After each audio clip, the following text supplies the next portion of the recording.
The Nigerian's Vice President Professor Osinbajo and Lagos State Governor Akiwumi Ambode on Friday evening emphasized the importance of entertainment industry in Nigeria's economic growth, assuring that the government will continue to support the sector to maximize its potentials. The duo spoke at the event organized by the entertainment industry tagged An Evening with the Vice President.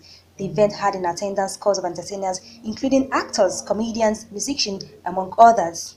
Osinbajo reassured stakeholders in the industry of the federal government's commitment to support them to enhance national growth and development, adding that they remain the key players in the nation's development. Revealing the government plan on creating Technology and Creativity Advisory Council in the bid to move the industry forward through proper policy, especially in addressing piracy. One thing I have learned anyway is that no sensible politician can ignore entertainers. If you do so at your own risk. Indeed, one politician recently, as you know, and I've said this more than once, danced all the way through his campaign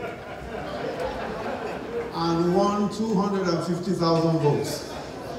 So now every politician is learning shaku shaku. Everyone. If you don't learn shaku shaku, you might not get very far. But you see, entertainers also cannot ignore politicians. It's impossible. You can't ignore politicians. If you do so at your own peril, too.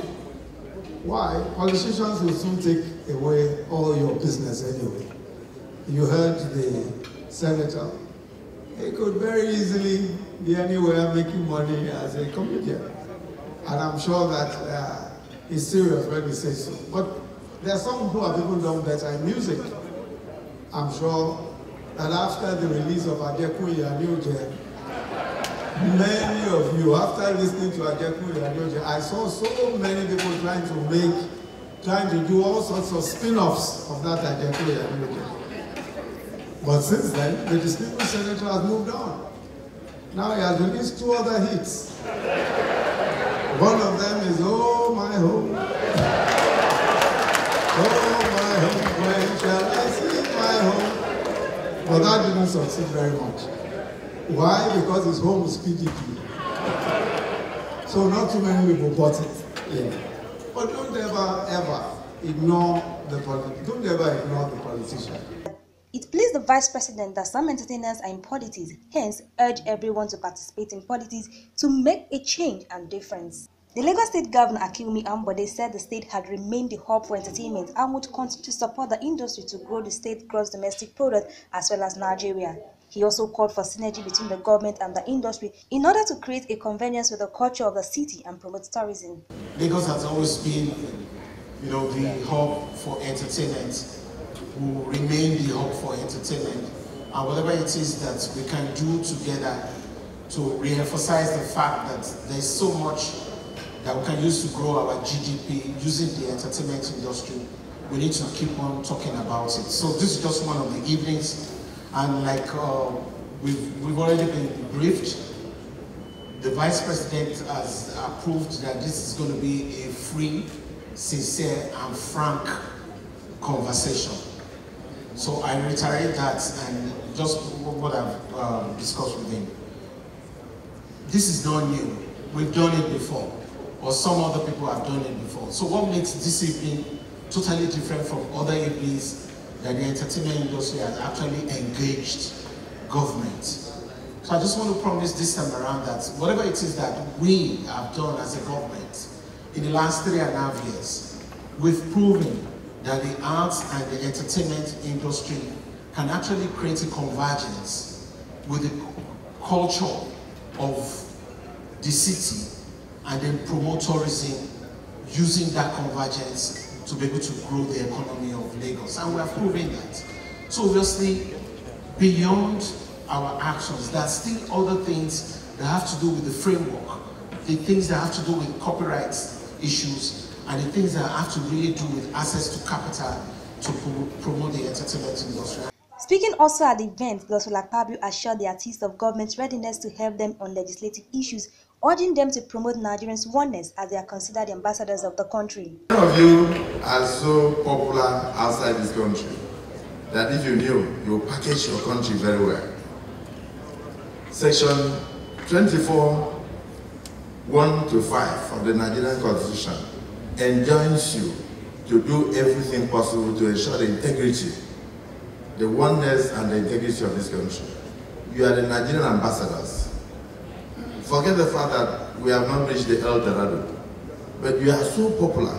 If you go to Kenya, they are talking about you. They know you by name. You go to even the South Africa you are talking about. I believe that outside Hollywood, Nollywood is the biggest as far as I'm concerned. I don't know anything about Nollywood. So you need that giant support. You just mentioned one now, but they need to have a fantastic studio.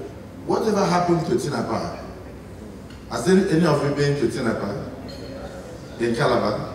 I thought Donald Duke built something fantastic there. That you could have, liberation. Have you been there? Yes, I thought, but the place is abandoned now.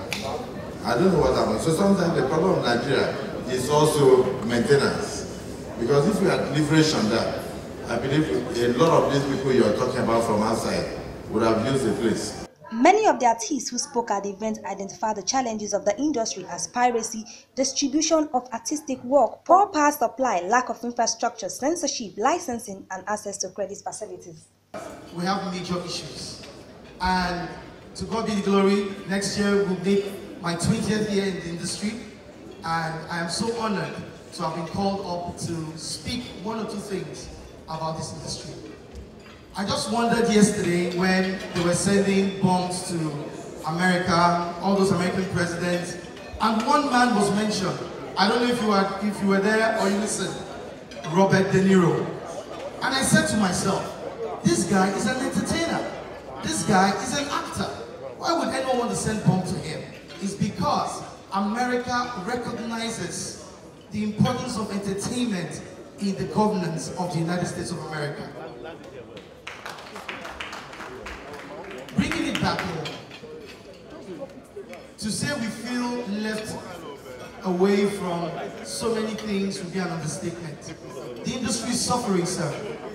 There's a lot that could be done in collaboration between the government and the entertainment industry. Firstly, sir, we talk about funding. Funding is a major problem. A lot of the individuals we have here produce films and music and everything, not from a company, but from individualistic points of view. Unfortunately, that's where we find ourselves. But we know that with funding, adequate funding and support in terms of grants, we had that before. And it took us to a certain level. But unfortunately, there was no continuity. And so everything has dropped back to square one. We're asking for a more standard way of sourcing for revenue. Sir, there's this thing called treaties. We're not asking that the government bring money, but we could have treaties, agreements between our industry that is growing. And indeed, we do have the content. And other international companies, with countries, we're talking about Canada, America, even Europe. They have treaties, agreements. They can come here and shoot. They can come here and do their films. We can go over there, and then they give rebates and all that. The intent is to have a growing industry.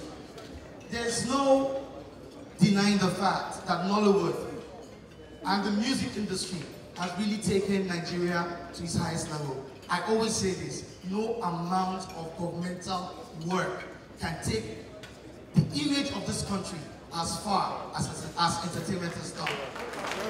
I stand to be corrected, but that's the truth. That's the truth. Anywhere you go, the first thing they call is either your music or your films before you start talking business. Sir, I see no need why we shouldn't grow this industry. It's so lucrative. So, dear Vice President, luckily I was inducted into the Voting Academy of the Oscars recently, and I've been to some meetings. What worries me the most is that as we speak, Morocco is planning to host the academy in their country. And when I was in this high-powered meeting, the first thing they said is Morocco is the entertainment capital of Africa. How is that? Is Morocco, do Moroccans even call themselves Africans?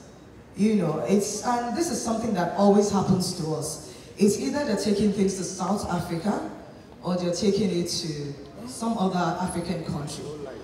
These days, movies are even being shot in Malawi. Movies that are about Nigeria.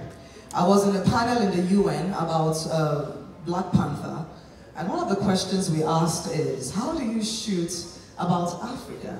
How do you talk about our culture and everything that we own actually, and do not even shoot in Nigeria or come to Nigeria? Most of the things that were, most of the investigations or sets, designs and everything came from South Africa. Long and short of the whole story is Nigeria really does not have world-class studios. And as much as we want to say all these things and say, oh, we are being cheated, things are not brought here, the truth of the matter is we do not have standard things that make them come here. Some of these Hollywood stars have come to this country to do their investigations underground. I at least met with Ben Stiller in this country. I met with him right here. You know about it. The Hebrews know about it. He was in Federal Palace Hotel. I met with him. This was how many years ago? Ben Stiller. But he never came back. They come here and they never come back because the country is not conducive. We need to start with power. We need to start with power. No production is going to come tonight. It's a $1 million industry. Nobody's going to take us seriously when we don't have power, because a lot of things have to do with power. We that are shooting locally and struggling, we are fighting tooth and nail to shoot in this country without power. We all know how much we waste just trying to shoot without power. And then sometimes you sit down and you hear generators and all of that stuff. It is because we have to survive without power. Secondly, to bring in grids and all the things, equipment that you use. I met with one, I don't want to call his name, one Hollywood actor who wanted to come shoot a production here. And he said he sent his, I'm talking to the entertainers now, he sent his production crew to come to Nigeria underground to come do, a lot of these guys come underground to come do their investigation. He was asked for bribes from the airport. From the airport. This guy spent only one day in Nigeria and went back. For every one person they send here to Nigeria, they've not even gotten to the entertainment industry yet. This is just the country we are talking about. So for every person that asks them for bribe, the immigration officers at the airport, they go back and tell 10 other production companies in Hollywood. And this is how our image is being destroyed every day. So those of us that are working so hard to elevate the image of this country, we go out there and we say, oh, I like you, but I don't like your country. We need to change this. And it starts with government. I'm an activist, and so this is maybe going, sideways. Besides all the other little things that we need, I think we need to start by really making life easy for Nigerians. I think I'm pretty,